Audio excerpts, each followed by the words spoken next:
As primeiras tentativas de criação de indústrias cinematográficas mais consistentes, tanto no Brasil como na Argentina, se dão no início dos anos 30, através de uma emulação do modelo hollywoodiano.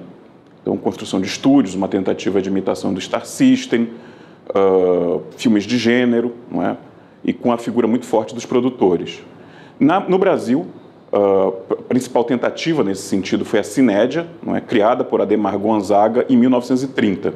No caso argentino, o principal exemplo é a Argentina Sonofilmes, criada por Dom Ángel Mentasti, e depois a sequência dessa empresa é dada pelos seus filhos. Mas há outras empresas que são criadas tanto aqui como lá. No caso brasileiro, por exemplo, a Cinédia, Ademar Gonzaga, em 1930, era na realidade um jornalista cinematográfico, um crítico, não é? Já com muita atuação à frente da revista Cinearte, que era a principal revista de cinema brasileiro, e já tinha dirigido um filme, Barro Humano, em 1928, que havia obtido muito sucesso.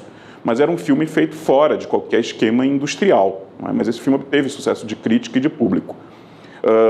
Ou então, por exemplo, no caso da Brasil Vita Filmes, a criadora foi a atriz e produtora Carmen Santos, que já havia atuado e trabalhado como coprodutora numa série de produções cinematográficas, mas também sem muito sucesso em termos de público, e filmes que, na realidade, tiveram muita dificuldade no mercado.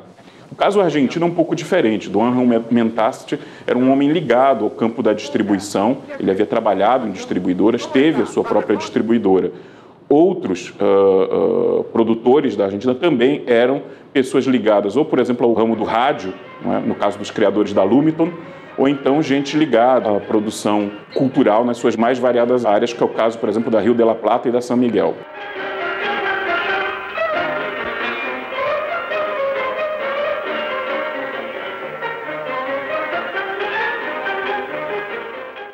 Por volta da virada dos anos 20 para os anos 30, na realidade, o mercado de exibidor já estava plenamente afirmado, tanto no Brasil como na Argentina, ou consolidado. Agora, era um mercado totalmente dominado pelo produto norte-americano, tanto lá na Argentina como cá no Brasil.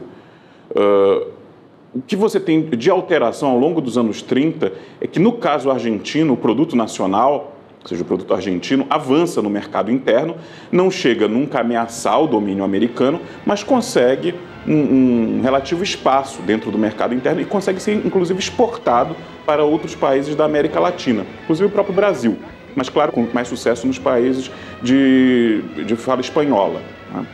No caso brasileiro, infelizmente, apesar de alguns sucessos de público, como o filme Coisas Nossas, ou como Alô, Alô Carnaval, Alô, Alô Brasil, a verdade é que o domínio norte-americano continuou sendo total, praticamente, e o produto brasileiro não teve uma expressão maior em termos de mercado.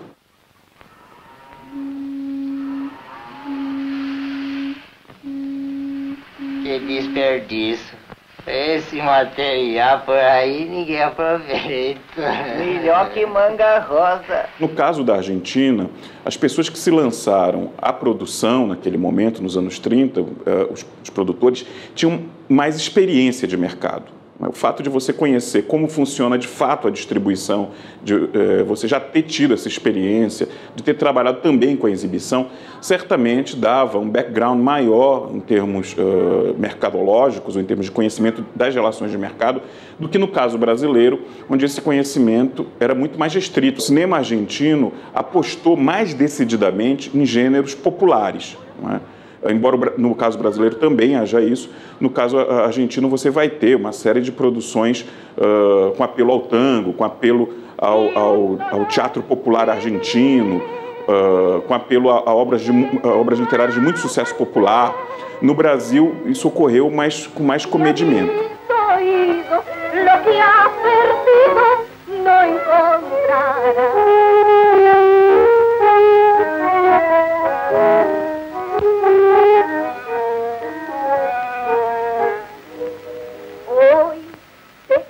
Finalmente, não deixa de ser importante a questão do Estado. Curiosamente, na Argentina, o Estado só passou a interferir diretamente na produção já em meados dos anos 40. Né? enquanto no Brasil, conforme nós sabemos, não. A primeira legislação protecionista no Brasil para o cinema data de 1932, ou seja, ainda do governo provisório de Getúlio Vargas. Ou seja, o Brasil antecede muito a Argentina em termos de legislação protecionista. Só que no caso brasileiro, essa legislação protecionista não era voltada para qualquer interferência no mercado. Era muito mais voltada para a proteção ao cinema educativo, ao cinema de cunho cultural. E havia uma clara tendência do governo a influenciar a produção brasileira de curta e de longa-metragem nesse sentido, no sentido de uma produção mais cultural, enfim, que defendesse valores então entendidos como os verdadeiros, entre aspas, valores da cultura brasileira. Na Argentina não houve uma influência tão forte do Estado nos anos 30 em relação ao cinema, e me parece que isso permitiu aos produtores uma maior liberdade em termos de poder abordar temas mais populares, gêneros mais populares, sem se sentir tão pressionados da parte do Estado. Note que havia, claro, pressões também na Argentina, mas como lá não havia nenhum tipo de favorecimento por parte do Estado, também o poder dessa pressão me parece que era um pouco menor.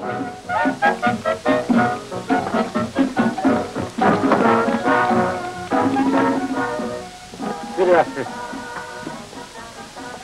Gracias. Téngalo. No.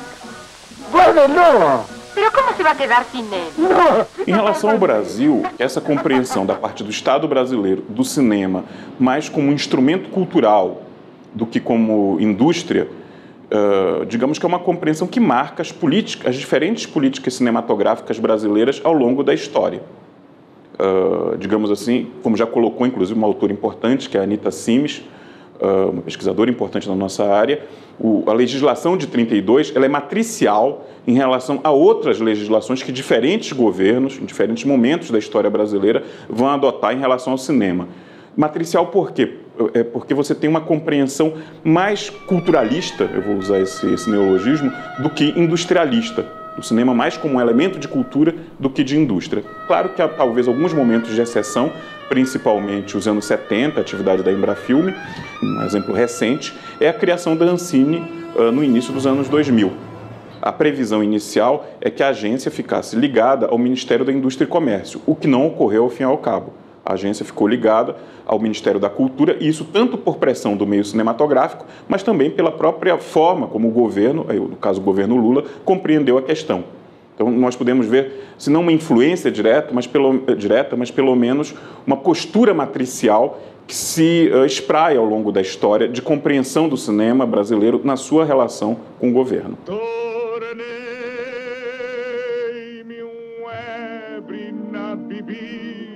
Busco esquecer aquela ingrata que eu amava e que me abandonou, apedrejado pelas ruas, vivo a sofrer. Não tenho lar e nem parente